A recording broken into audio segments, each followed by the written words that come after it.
हाय सांगमने ଆଉ ଗୋଟେ ଭିଡ଼ିଓକୁ ସ୍ୱାଗତ କରୁଛି। କଲେଜର ନାଁ ଶୁଣିଲା ମାତ୍ରେ ଓଠରେ ହସ ଫୁଟି ଆସେ। ଏହି ଭିଡ଼ିଓଟି ସେମାନଙ୍କ ପାଇଁ ଯେଉଁମାନଙ୍କର କଲେଜ ସରିଯାଇଛି ବା ସରିବାକୁ ଯାଉଛି, ଆଉ ମାତ୍ର ଗୋଟିଏ ସେମିଷ୍ଟାର ରହିଛି। ଦିନେ ଆମେ ଅଜଣା ହେଇ ଏହି କଲେଜକୁ ଆସିଥିଲେ। ତମର ସେ ପ୍ରଥମ କଲେଜର ପ୍ରଥମ ଦିନ ମନେ ଅଛି, ଯେଉଁଠି ଏକ ଅଜଣା ପିଲା ସହ ବନ୍ଧୁତାର ହାତ ବଢ଼େଇଥିଲ।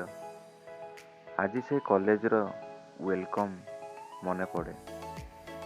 କେତେ ଯେ ଆମେ ଦୁଷ୍ଟାମି କରିଛେ, ସାଙ୍ଗମାନଙ୍କର ଅଲଗା ଅଲଗା ନାମ ଦେଇଥିଲୁ। ତାପରେ ଦିନ ବିତିଗଲା, ସେମିଷ୍ଟାର ଗୋଟେ ପରେ ଗୋଟେ ସରିଗଲା, ଆଉ ଏବେ ଶେଷ ସେମିଷ୍ଟାର।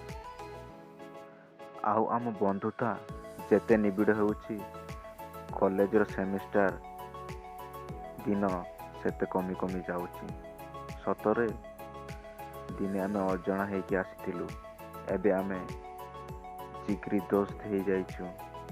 କିନ୍ତୁ ସେମିଷ୍ଟାର ସରିଯିବ, ହେଲେ ଆମ ବନ୍ଧୁତା ସରିବନି।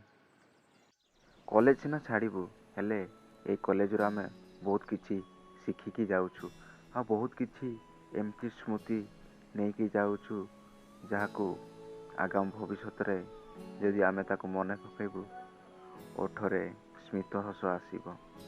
ଆଉ ସେ ହସ ଆମ ସ୍ମୃତି ହେଇକି ରହିବ, ଯାହାକୁ ଆମେ ସାଙ୍ଗମାନଙ୍କ ସହିତ ବାଣ୍ଟିବୁ।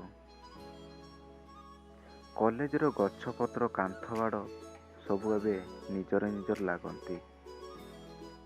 ଶେଷରେ ଏତିକି କହିବି, ଏ ଭିଡ଼ିଓଟିକି ତମର ସେଇ କଲେଜ ସାଙ୍ଗମାନଙ୍କୁ ପଠାଅ, ଆଉ ନିଜର କଲେଜର ସ୍ମୃତିକୁ ସେମାନଙ୍କ ମଧ୍ୟରେ ବାଣ୍ଟି ଦିଅ।